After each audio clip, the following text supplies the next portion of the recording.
ఈ నెల 4న తెలంగాణ కేబినెట్ భేటీ కానుంది. కాళేశ్వరం రిపోర్టుపై మంత్రివర్గం చర్చించనుంది.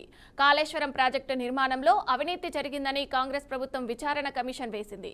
నెలల పాటు విచారణ జరిపిన జస్టిస్ పీసీ ఘోష్ కమిషన్ ప్రభుత్వానికి ఇటీవలే నివేదిక అందజేసింది. ఈ నివేదికపై ఎల్లుండి జరిగే కేబినెట్ భేటీలో మంత్రివర్గం చర్చలు జరపనుంది.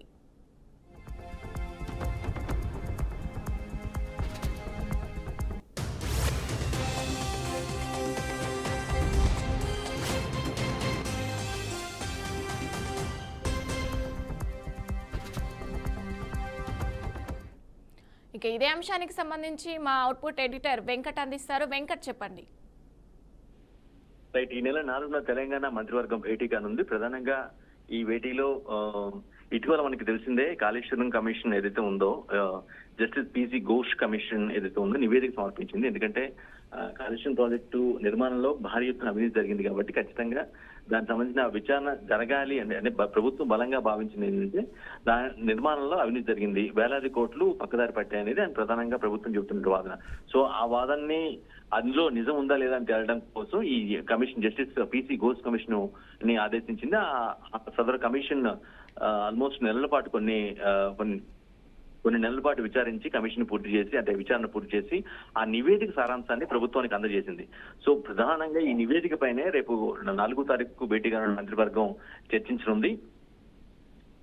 అంటే ఏం జరిగింది అంటే ఆ ప్రాజెక్ట్ నిర్మాణం సారాంశం ఏంటి, ఆ కమిషన్ ఎటువంటి అంశాలను పొందుపరిచింది, నిజంగానే అవినీతి జరిగిందా, వేలాది కోట్లు తప్పుదోవ పట్టాయా, ఎవరి నుంచి ఎవరు కాంట్రాక్ట్లు ఎవరు తీసుకున్నారు, నిర్మాణం చేసింది ఎవరు, సబ్ కాంట్రాక్ట్లు ఉన్నారా, ఇలా ఏ విభాగాల నుంచి నిధులు రిలీజ్ అయ్యాయి, ఆ కింద అంటే ఒక మెయిన్ వింగ్ నుంచి నిధులు విడుదల ఎలా జరిగింది, కింది స్థాయి వాళ్ళకి నిధులు ఎలా సాగాయి ఏంటి, ఇది కంప్లీట్ గా దీనిపై సంబంధించిన సారాంశాన్ని ఇప్పటికే నివేదిక అందజేసింది కమిషన్. సో దీని మీదే ప్రధానంగా చర్చించబోతూ ఉన్నారు.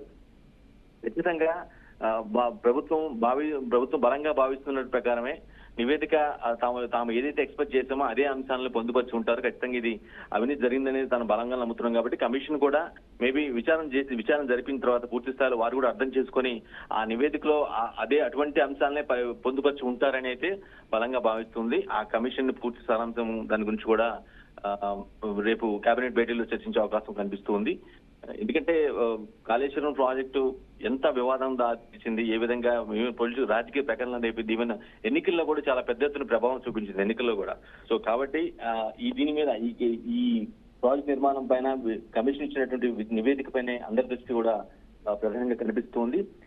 అంటే మొత్తం కంప్లీట్ గా ఇదంతా పరిశీలించిన తర్వాత చర్యలకు సంబంధించి సో అవినీతి జరిగిందని కనుక ఖచ్చితంగా కమిషన్ కనుక ఆ నివేదికలో పొందుపరిచినట్లయితే దాన్ని చూసినటువంటి మంత్రివర్గం ఖచ్చితంగా చర్యలు తీసుకునే అవకాశం ఉంటుంది. ఆ చర్యలకు ఎటువంటి చర్యలు తీసుకునే అవకాశం ఉంటుంది, ఎటువంటి ఆదేశాలు జారీ చేస్తారు, దానికి సంబంధించిన ప్రూఫ్స్ ప్రజలకు తెలియజేసేలా, ఎందుకంటే ఒక క్లెయిమ్ చేశారు కాబట్టి వాటిని ఖచ్చితంగా ప్రజలకు వినిపించాలి, చూపించాలి కావాల్సిన ప్రభుత్వం పైన. సో వాళ్ళు ఎటువంటి అంశాలు మొత్తానికి ప్రజలకు తెలియజేసేలా ఏం చేస్తారు, ఇంకేస్ తెలియజేసిన తర్వాత చర్యలో భాగంగా ఎలాంటి చర్యలు తీసుకుంటారు అనేది మాత్రం ఒక ఇంట్రెస్టింగ్ ఆస్పెక్ట్ గా మారింది. అట్ ది సేమ్ టైం కానీ కేసీఆర్ సంబంధించి అంటే బీఆర్ఎస్ ప్రభుత్వం గతంలో 10 ఏళ్ల పాటు వర్క్ చేసింది, వారి హయాంలోనే ప్రాజెక్ట్ నిర్మాణం జరిగింది కాబట్టి వారు మాత్రం చాలా బలంగా చెప్తున్నారు ఎటువంటి అవినీతి జరగలేదు, కేవలం వీళ్ళు ఒక ఏమీ లేని విషయంలో పెద్ద ఎత్తున హడావుడి చేస్తున్నారు తప్పించి అందులో ఎటువంటి తప్పు జరగలేదు, ఎటువంటి అవినీతి జరగలేదు, ఎలాంటి ప్రాజెక్ట్ నిధులు కూడా పక్కదారి పట్టలేదు, కేవలం సుదీర్ఘ రాష్ట్ర ప్రయోజనాలను దృష్టిలో పెట్టుకుని మాత్రమే ప్రాజెక్ట్ నిర్మాణం చేశామని చాలా బలంగా చెప్తున్న పరిస్థితి ఉంది. ఈ విషయంలో తాము ఎక్కడికి తగ్గేది లేదు, ఎవరికైనా సమాధానం చెప్తామని కూడా చాలా బలంగా చెప్తున్న పరిస్థితి కనిపిస్తుంది. Vijaya. Okay, right, thank you Venkat.